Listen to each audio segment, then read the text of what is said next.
You got me, baby, I got your back. Looking at you, thinking about all of the ways that you know me. I can't get enough. Mei tahun 2023. We got the future Melawan burning hukum the material past, good and the dibagi bad, tiga, making yaitu it yang pertama last. We dalam are what I want and I want what I mengakui already kemungkinan adanya got. hal-hal yang ada di luar undang-undang When untuk you menghapuskan come sifat through melawan the hukumnya room, perbuatan I yang know memenuhi that you rumusan know undang-undang. if you Dua, fall, dalam I won't be positif there. menganggap suatu perbuatan Let's tetap sebagai light tindak up pidana like walaupun the tidak moon. nyata diancam dengan Yeah, we pidana dalam take it undang-undang. off, make Jadi it mengakui adanya even hukum tidak tertulis brighter. sebagai sumber That's hukum what I like positif. about you. Tiga, sistem hukum pidana That's what Indonesia I menganut ajaran melawan like. Tell me hukum what you material gonna dalam do. Know that I want you, contohnya want you, Aret Dr. you know Dewan. that I need. That's what I Apakah like sifat about melawan you. hukum harus dibuktikan apabila dicantumkan dalam putusan tindak pidana secara tegas, maka unsur melawan hukum harus dibuktikan. Apabila tidak dicantumkan secara tegas dalam rumusan undang-undang, maka dua pendapat yaitu A, dalam pemikiran positif harus dibuktikan karena mempunyai unsur positif ada tindak pidana apabila ada perbuatan yang bersifat melawan hukum. Dalam pembuktian negatif tidak perlu dibuktikan. Rumusan sifat melawan hukum dalam undang-undang yaitu untuk undang-undang mengatur istilah melawan hukum, alasannya adalah untuk adanya kekhawatiran apabila tidak diatur secara tegas, orang yang berwenang untuk melakukan suatu perbuatan sebagaimana dirumuskan dalam undang-undang akan dapat dipidana dengan istilah melawan hukum atau wadereh telik seperti diatur dalam pasal 167, 168, 335 ayat 1, 552 KUHP. Istilah lainnya seperti tanpa mempunyai hak untuk itu pasal 303, 548 dan 549 KUHP. Istilah tanpa izin atau Sonderverlauf diatur dalam pasal 496, 510 KUHP.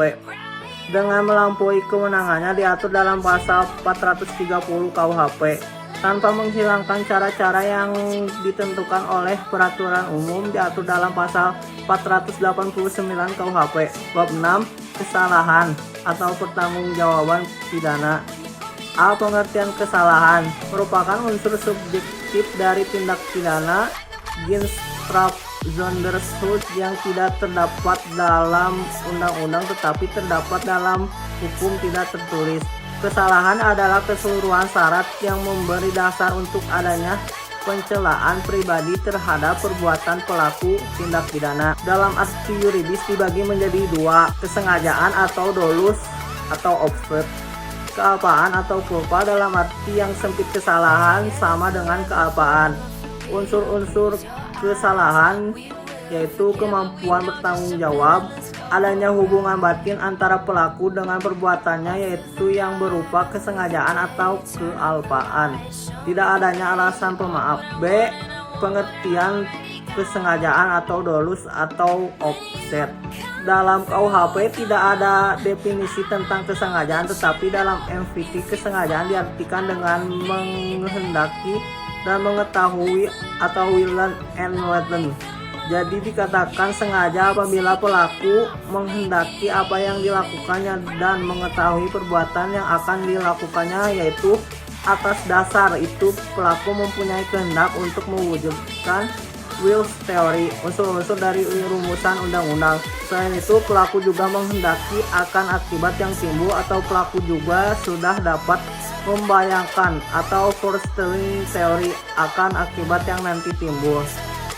Perbedaan kedua teori ini yaitu dalam hal akibat dari keadaan yang menyertainya, walaupun dalam praktek penggunaan teori ini sama. Corak atau bentuk kesengajaan dengan maksud atau bertujuan alias offset as omut atau dolus directus untuk mencapai tujuan, yaitu bentuk kesengajaan yang paling sederhana di mana perbuatan pelaku ditujukan untuk menimbulkan perbuatan yang dilarang dan pelaku menghendaki perbuatan tersebut beserta akibatnya. Contoh A. Mempeleng B dengan maksud agar B merasa sakit dan kapok untuk tidak berbohong lagi.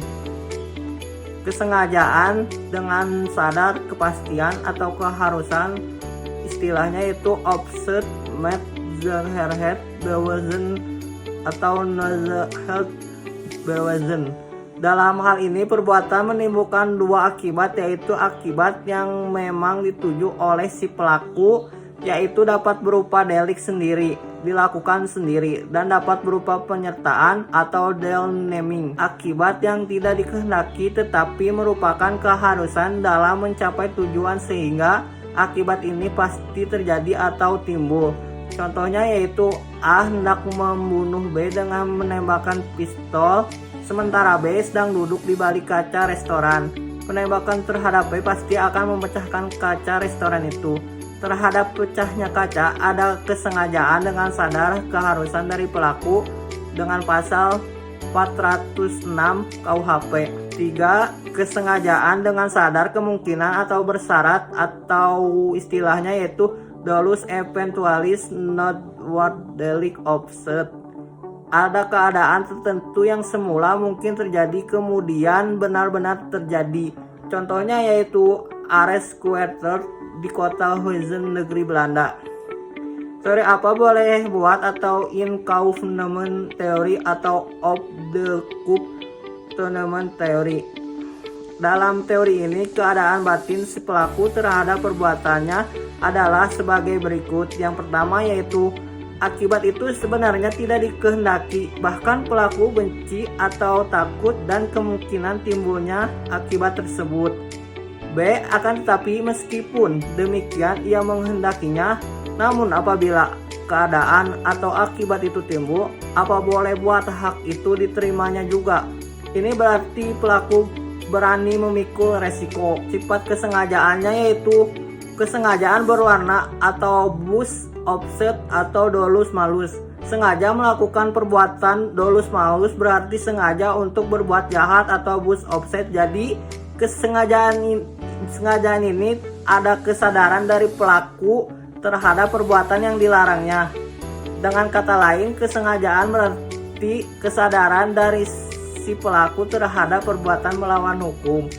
Atas dasar itu, kesadaran menjadi syarat dari untuk dapat dipidananya si pelaku. Ajaran yang ini sudah tidak dianut lagi karena memberikan beban yang berat kepada penuntut umum dan terutama hakim.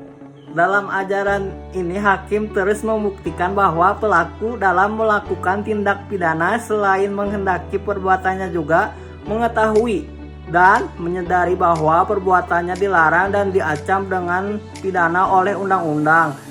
2. Kesengajaan tidak berwarna atau careless offset. Untuk dapat dipidana, pelaku cukup hanya dengan menghendaki perbuatannya dan tidak diharuskan mengetahui atau menyadari bahwa perbuatannya dilarang dan diancam dengan pidana. Ajaran inilah yang dianut oleh undang-undang atau hukum pidana Indonesia. Dalam hukum pidana Indonesia berlaku asas lex dura sedita scripta, yaitu dengan diundangkannya hukum pidana maka setiap orang dianggap mengetahuinya. Oleh karena itu peraturan yang berlaku dan diundangkan mengikat setiap orang untuk mentaatinya. Pembagian atau jenis kesengajaan. 1. Dolus determinatus, yaitu kesengajaan tertentu yang ditujukan pada objek tertentu. 2. Dolus indeterminatus, yaitu kesengajaan tidak tertentu yang tidak ditujukan pada objek tertentu melainkan pada sembarang objek dan tidak memperhatikan objek mana yang akan menjadi korbannya. 3. Dolus alternativus, yaitu kesengajaan yang ditujukan dan pada objek yang satu atau objek lainnya, jadi memilih satu di antara dua objek tersebut. 4. Dolus generalis, yaitu kesengajaan yang ditujukan pada umum. 5. Weber's dolus generalis, yaitu kesengajaan yang ditujukan pada objek tertentu, tetapi untuk mencapai tujuan itu dilakukan lebih dari satu perbuatan. 6. Dolus indirectus atau error haptung, yaitu kesengajaan terhadap suatu perbuatan yang menimbulkan suatu akibat tertentu yang sebenarnya bukan kehendak atau tujuan pelaku. 6. Dolus indirectus. 7. Dolus premeditatus adalah kesengajaan yang direncanakan lebih dulu. 8. Dolus repentinus atau dolus impetus, disebut juga Hastamut Jerman, yaitu kesengajaan yang merupakan kebalikannya dari dolus premeditatus, yaitu kesengajaan yang timbul dengan sendirinya. Kekeliruan atau kesesatan atau salah kira, dwelling ignorance mistake, disebut juga tidak sengaja, dan keadaan batin seperti dinamakan juga kesesatan. Kekeliruan, salah kira, kesesatan dapat dibedakan menjadi 6, yaitu kesesatan peristiwa, kesesatan hukum, kesesatan atau kekeliruan orang, kekeliruan objek, penyimpangan sasaran, delik putatif. C. Kealpaan atau kulpa merupakan kebalikan dari kesengajaan atau dapat juga disebut kurang hati-hati, yang terdiri dari kealpaan disadari atau bewusstheit dan kealpaan tidak disadari unbewusstheit. Unsur-unsur kealpaan ada 2, yaitu pelaku dapat menduga terjadinya akibat perbuatan.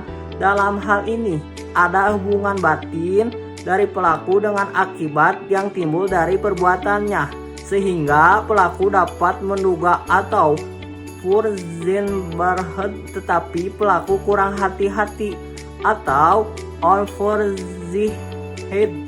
2. Pelaku kurang hati-hati. Bentuk-bentuk kealpaan ada 4. Yang pertama, culpa lata atau maksud atau grooveshoot, yaitu kealpaan berat. 2. Culpa lepis atau culpa lepissima withshoot, yaitu kealpaan ringan. 3. Bewusstheit, yaitu kealpaan disadari pelaku dapat membayangkan, memperkirakan kemungkinan timbulnya akibat dari perbuatannya. 4. Unbewusstheit, yaitu pelaku tidak dapat membayangkan akibat yang mungkin timbul dari perbuatan yang dilakukannya. D. Kemampuan bertanggung jawab, yaitu keadaan batin atau jiwa seseorang yang sehat dan normal ketika tindak pidana, yang dimana cara menentukannya kemampuan bertanggung jawab yaitu ada 3. Yang pertama, sistem deskriptif atau dengan menyatakan. 2. Sistem normatif dengan menyatakan menilai. 3. Sistem deskriptif normatif, yaitu gabungan dari 1 dan 2. KUHP Indonesia menganut sistem yang ketiga, yaitu sistem deskriptif normatif dengan alasan. Deskriptif artinya keadaan jiwa pelaku digambarkan oleh psikiater, dan normatif artinya hakimah yang menilai dan menyimpulkan perbuatan tersebut mampu atau tidak mampu, yang didasarkan pada hasil pemeriksaan di pengadilan. Tidak mampu bertanggung jawab untuk sebagian, yaitu keadaan tertentu dari pelaku yang disebabkan keadaan jiwa, sehingga untuk sebagian dinyatakan tidak mampu bertanggung jawab. 1. Kleptomani, yaitu penyakit jiwa yang berupa dorongan yang kuat untuk mengambil barang atau benda milik orang lain, tetapi pelaku sendiri tidak menyadari bahwa perbuatannya terlarang atau melanggar hukum. 2. Primani, yaitu penyakit jiwa yang berupa kesukaan untuk melakukan pembakaran tanpa alasan. 3. Claustrophobia, yaitu penyakit jiwa yang berupa ketakutan untuk berada di ruang yang sempit. Orang-orang yang simhomani, yaitu penyakit jiwa pada seorang laki-laki yang jiwa bertemu wanita selalu berkeinginan untuk berbuat tidak senonoh.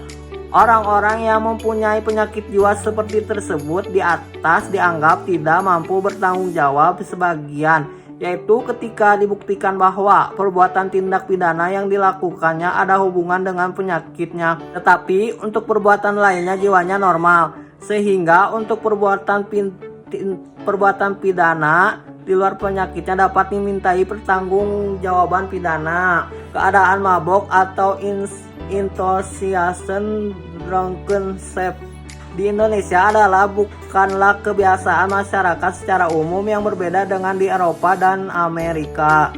Jadi, untuk perbuatan mabok harus ada alasan dan latar belakang yang jelas.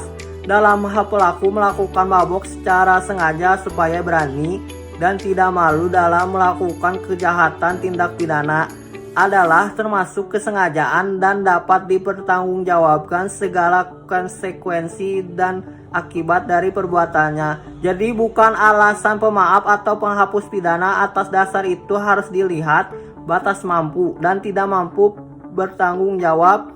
Batas mampu dan tidak mampu didasarkan pada dua pendapat, yaitu pelaku tetap dapat dipidana asalkan dapat dibuktikan bahwa pelaku mampu bertanggung jawab. Yang kedua, pelaku tidak dapat dipidana karena dianggap tidak mampu bertanggung jawab atau noyon atau lengemeyer.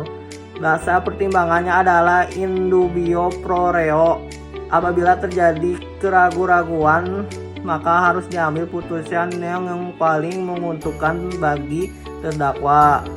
Bab terakhir, alasan penghapusan pidana, yaitu alasan penghapusan pidana strap with sleeping gronden, yaitu alasan yang memungkinkan seseorang yang melakukan perbuatan yang memenuhi rumusan delik atau tindak pidana tetapi tidak dapat dipidana. Alasan seseorang tidak dapat dipidana karena perbuatan yang memenuhi rumusan tindak pidana tidak merupakan tindak pidana karena tidak bersifat melawan hukum. Perbuatan tersebut tidak dapat dikualifikasikan tindak pidana sehingga pelaku tidak dapat dimintai pertanggungjawabannya. Alasan pembenarnya atau ground atau facts justificatives, yaitu alasan yang meniadakan sifat melawan hukum dari perbuatan sehingga menjadi perbuatan yang dibenarkan. Alasan pembenar terbagi dalam satu. Alasan pembenar umum terdiri dari 4 bagian. Yang pertama, daya paksa atau overman atau keadaan darurat atau non yang diatur dalam pasal 48 KUHP. B, bela paksa atau mujir pasal 49 KUHP. C, melaksanakan perintah undang-undang atau wetes pasal 50. D, perintah jabatan yang sah before the given bevel pasal 51 ayat 1 KUHP. Sekian dari saya pertemuan ke 13. Apabila ada kata dan kurang, mohon maaf. Wassalamualaikum warahmatullahi wabarakatuh.